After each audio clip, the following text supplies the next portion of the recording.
Dee Dee Dawkins' family has waited more than 30 years for justice.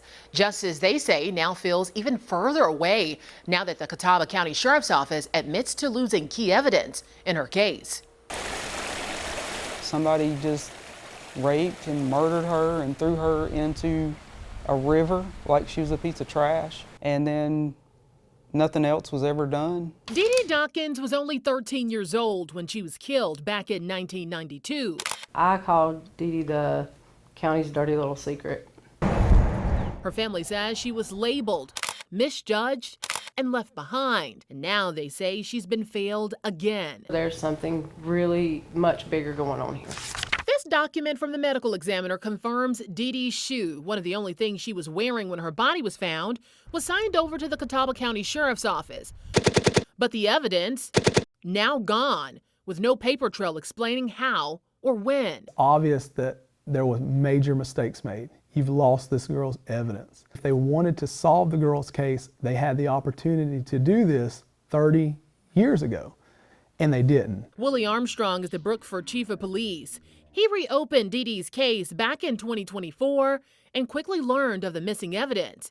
He says that shoe would have solved this case. Because what we're dealing with are law enforcement officials that are obviously hiding something. I also reached out to the Catawba County Sheriff's Office regarding this incident. They said they had no evidence connected to Dee Dee's case in their possession currently.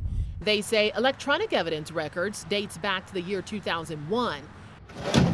And even when doing a complete inventory audit in 2021, that piece of evidence was still not located. A big mistake that now has a family that has waited over 30 years feeling betrayed. We were basically told that cold cases are typically solved with DNA. She was a throwaway.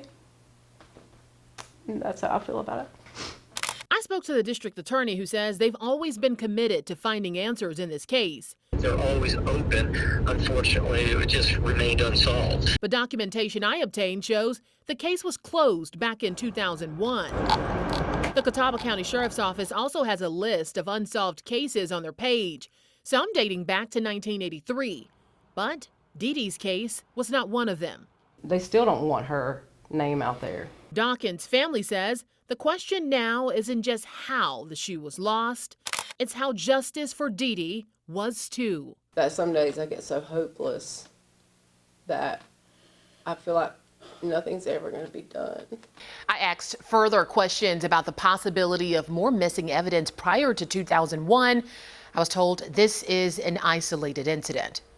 Back to you.